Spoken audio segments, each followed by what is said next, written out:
My name is Randy Moore from Nashville, Tennessee. Started racing BMX in 1977 at a place called Music City BMX, ironically. The original track was across town in Buena Vista Park. It was an NBA track, actually. We raced there till about 1979.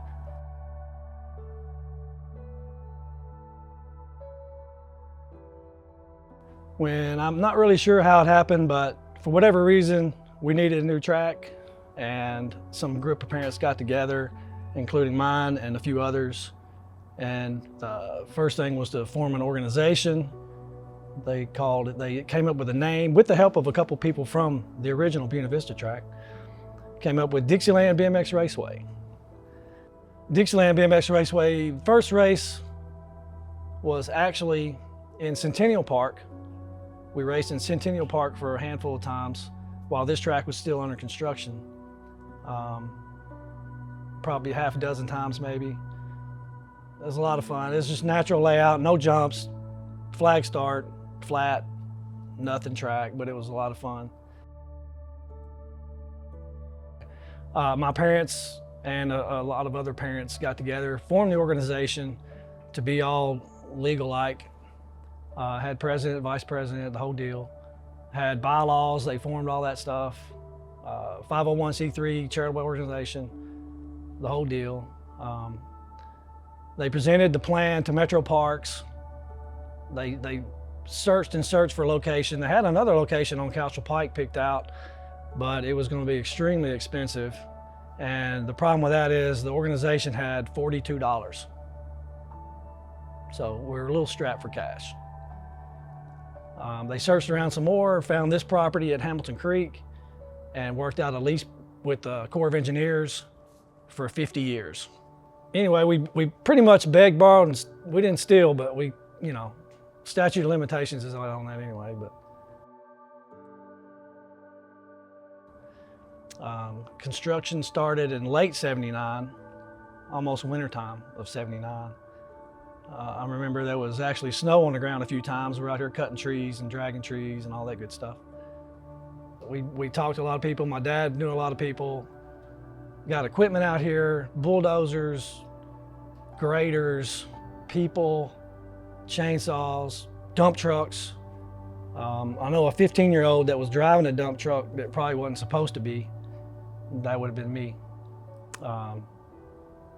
Hauling dirt. They would bring dump trucks out here, but they didn't have a driver, so they dropped the truck, and lo and behold, somebody drove it. But we probably pulled in, at first, probably 250 truckloads, dump truck loads of dirt, and then later years had to bring in more, but that was just the beginning.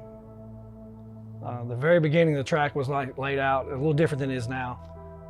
It had like 4 jumps in the whole track. It was pretty basic, but it was still fast. Our starting gate was relatively flat with the ground. My dad commissioned one of the dads, he was our MacGyver, Mr. Charlie Flynn. He made the gate system and modified a traffic light for the light system, and it had a car horn for the horn. Just a lot of rudimentary stuff that went into it. Fast forward a few months, later into the year of 1980, we had opening day here at Dixieland.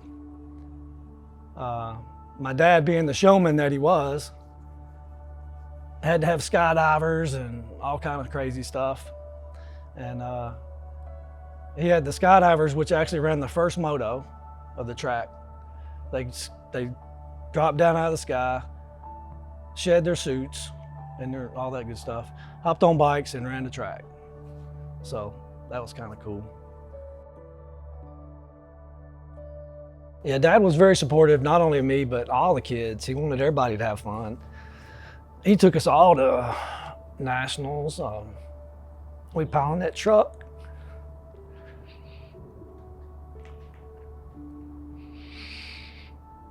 Oh, man. We go to Florida. Went to Canada. Everywhere in between.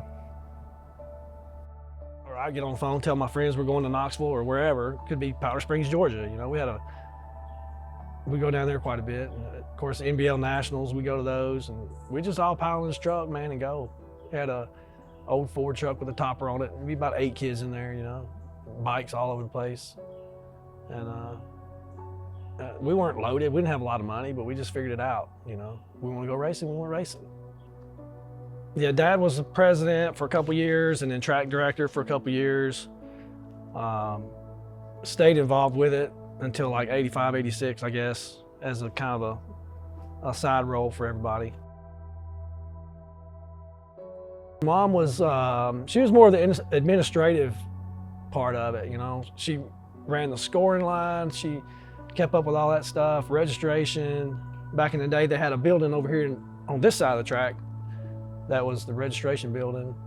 So they had all that stuff going on. She worked the finish line at the World Cup. She did organization for all that stuff. Again, behind the scenes kind of thing. Answering the phone. If you called about the World Cup, you called my house. That's where you called. And she answered the phone. 1977. My mom, I got this story recently, so it's kind of fresh. My mom was going out of town, and my dad had all 4 kids at home and didn't know what to do. I was 13 years old, and Mom said, hey, take him to the MS Bike-a-thon, Jog-a-thon thing. So that's where we went, and found out they had a BMX race in Centennial Park. They just had a track laid out, and I raced at it, and I liked it, had a good time. And I got like 3rd place or something. And that's when I found out about the other Music City track in Buena Vista Park. I raced in Buena Vista. That next weekend, it was some kind of state championship or something. I can't remember what it was. A big race, kind of the last one of the season. I guess it was 1981. I turned pro. In those days, NBL had a B Pro program, A Pro and B Pro. So I turned B Pro, and I was racing for a company called Vector USA. They were based in Knoxville, Tennessee. They made frames, forks, bars. At that time, I think that's about it. I guess my best pro season was '83. I think I won 5 nationals that year. Then they moved me to A Pro, and then the next year I raced about, I don't know, half the season and then stopped racing altogether. But I can say I finished my career as a Pro on the gate with the likes of Eddie King and Harry Leary and Stu Thompson and John Pyatt and all those cats. Myself, I stopped racing pretty much in '85 for family stuff, that kind of thing. Life happens. In 1982, they had the World's Fair in Knoxville, and Murray, Ohio wanted a race there. So, of course, they commissioned us to kind of help that happen. So we had that race in Knoxville at high school. Well, then they wanted to continue that in '83, so they used Dixieland as that track. And my parents both and all the people here were involved in that. If you called the number on the flyer, that was my mom. She answered the phone. Of course, there was no internet, none of that stuff back in those days, so done by phone call, or you mail a check in, you know, either way. But you mail it to my house.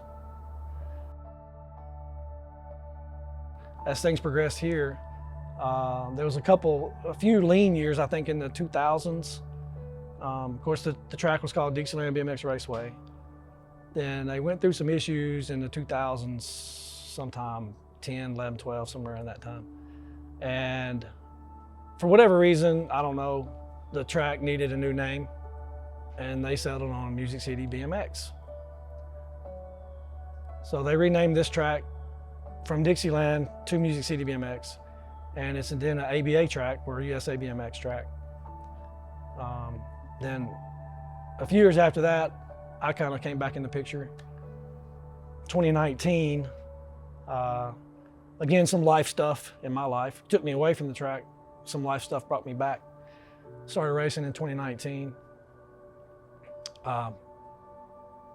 Just fell in love with it again. I mean, this thing could have been gone a long time ago, because one set of people can't do it forever. It takes the progression of generation after generation, if you will, to keep that going. And without that, I mean, this place is woods again. It's nothing. Without people like Robert Campbell, Dustin McGregor, Josh Taylor, Thomas Patillo, Shannon Silva and Tommy Jacobs, Rob Young, Trey Andre, John Brewer, Heather Johnson, and all those yet to come. This track has been here since '79, and it's taken a lot of people to make that happen. And I want to thank those people.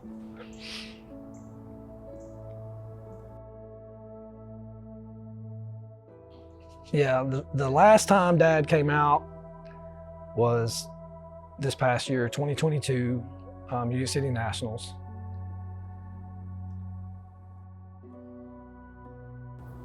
It was kind of like the time before he came out too. I guess the biggest thing I remember is him saying that he never dreamed it would look like this.